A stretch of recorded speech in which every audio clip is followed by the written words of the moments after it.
कहते हैं शिव महापुराण की कथा में जब हम जाकर बैठते हैं, आप और हम जब भगवान शंकर की कथा को श्रवण करने के लिए पहुंचते हैं, हम जितने जितने कदम चलकर भगवान देवादिदेव महादेव की कथा की ओर बढ़ते हैं, उतने उतने हम अपने दुख को काटते चले जाते हैं और परमात्मा की शरणागति प्राप्त करते चले जाते हैं। बोल बम का नारा है, सारी समस्या का हल। भगवान शिव के हम उतने करीब होते चले जाते हैं, उतने उनके पास में जाते चले जाते हैं, उनके नजदीक होते चले जाते हैं। भक्ति और मुक्ति, ये दोनों अलग अलग विषय हैं।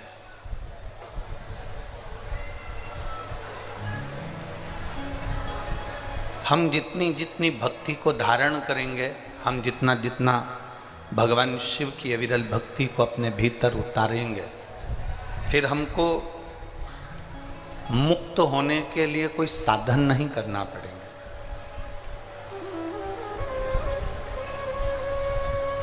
फिर हमें मुक्ति पाने का कोई साधन नहीं ढूंढना है। फिर हमारे देवादिदेव महादेव स्वयं हमको ढूंढने का प्रयास करते हैं। एक बात हमने पहले की कथा में कही थी, आपके स्मरण में होगी।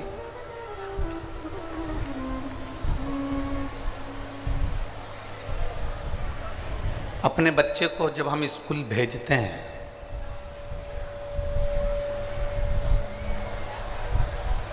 उसको तैयार कर कर, उसका टिफिन बनाकर, उसका बैग तैयार कर कर, उसकी कॉपी, पेन, पेंसिल, रबड़ सब रखकर जब हम बच्चे को स्कूल भेजते हैं,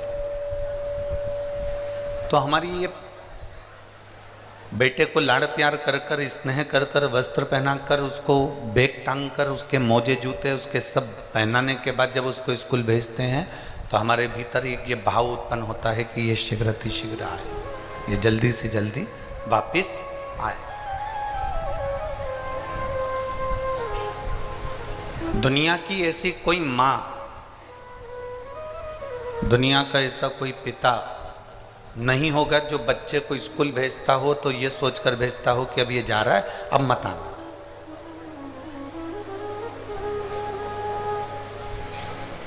दुनिया की प्रत्येक माँ, दुनिया का प्रत्येक पिता अपने बच्चे को जब स्कूल भेजता है तो ये कामना रखकर भेजता है कि ये अच्छी पढ़ाई करे, अच्छा विद्याध्ययन करे, अच्छे से पढ़े, अच्छा ज्ञान अर्जन करे, और ज्ञान अर्जन करने के बाद, पढ़ने के बाद वापिस हमारे घर को आए, फिर हमारे घर को वापिस।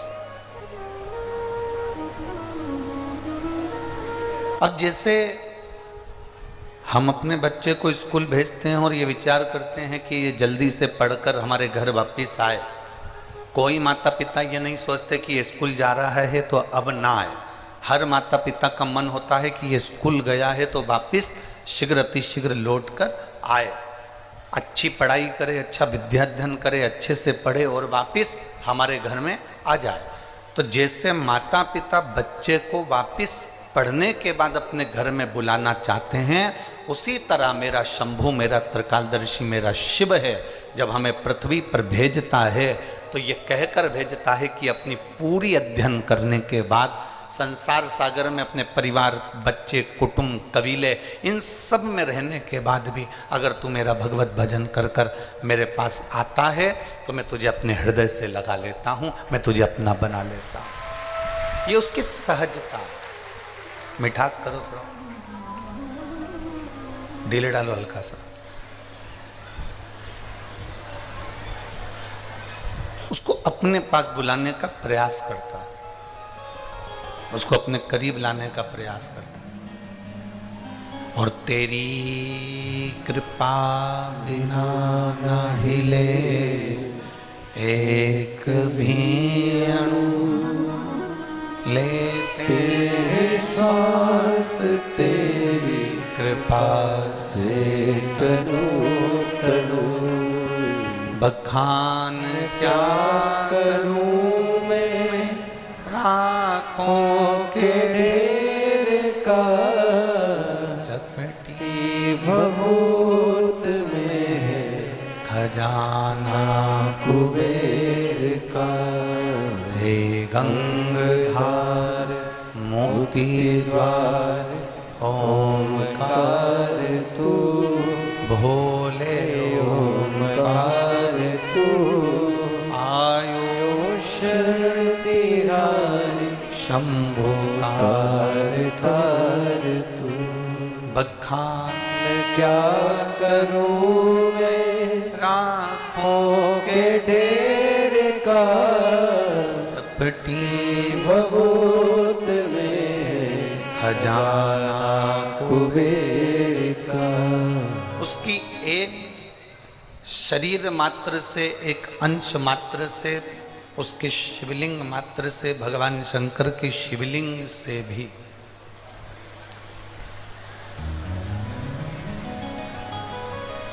एक छोटी सी, थोड़ी सी शमशान की भस्म भी यदि उनके शिवलिंग को स्पर्श कर लेती है, थोड़ी सी भस्म,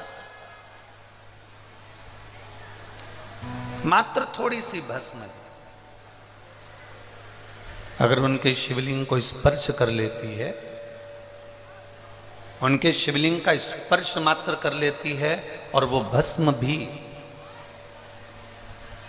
स्पर्श मात्र करने से इतनी पवित्र हो जाती है कि वो कुबेर का भंडार भर देती है। तो जरा विचार करिएगा कि एक फूल, एक पत्ती, एक धतूरा, एक थोड़ा सा पत्ती पुष्प भी शंकर भगवान के शिवलिंग पर चढ़ता है तो हम उस फूल पत्ती को जमीन पर नहीं फेंकते।